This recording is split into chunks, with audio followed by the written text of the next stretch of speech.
Wolf's Hour, written by S.P.Dorning. Malik screamed as the mallet came down, driving the spike through his hand and deep into the stump underneath. The grim-faced woodsman drew back and hammered it down on the spike 2 more times, leaving the broad head touching the back of Malik's now mangled hand. "Look here, boy." The grizzled dwarf Aaron leaned in. He grasped Malik roughly by his face and forced their eyes to meet. "You got 2 options, as I see it. We is going to toss you a blade as we leave. You can take the blade and cut yourself loose, or use it to defend yourselves against the wolves that are bound to be along." "Please don't leave me here," Malik pleaded. "It'd be better than you deserve, thief." Aaron glared. "You didn't think anyone would see you, did you? Thought you'd just help yourself to Aaron's gold and be off. But there's something you didn't know, wasn't there? Because an old Aaron be a crafty dwarf, and I was watching for thieves while I was in Davonsworth.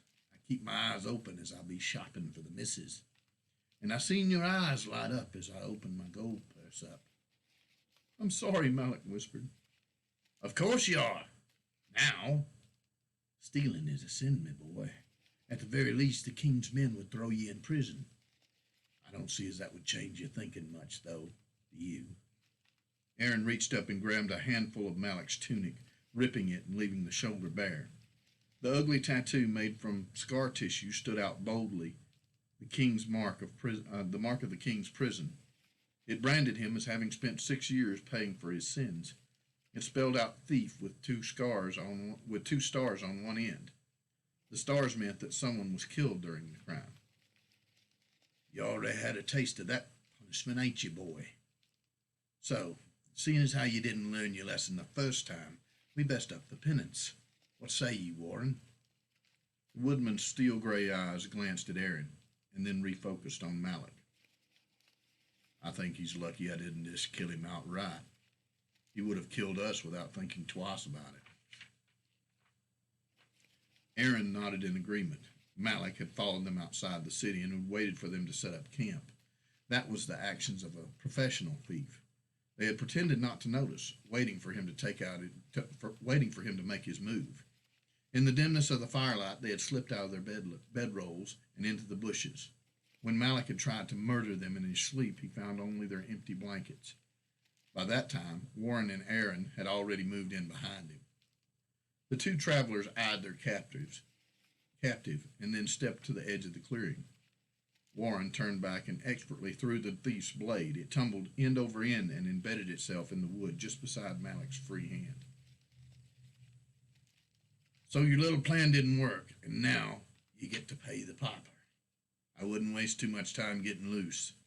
The wolves will be about soon." As Aaron and Warren made their way back to the road, Warren grimaced, turned his head, and spit loudly off into the darkness. "Bad taste in your mouth?" Aaron asked, still keeping his eyes on the path ahead, his face carved from granite. "Wasteful killing usually does that to me. He ain't dead yet, and he has more'n a chance than he would have given us. They is payment for every choice you make. If you can't afford the payment, don't keep signing the bill." Warren nodded in agreement. He knew Aaron was right on all counts, but it still didn't sit well with him. He didn't like being the hand of punishment, but without consequences, the thieves would be free to take by force. Then those that were unable to protect themselves would suffer. Warren refused to let that happen. He watched warily as they continued on, and somewhere in the night, a wolf howled. It was answered by another, this one much closer. Warren pitied Malik. The sound of the wolves was not a favorable omen to him. The end.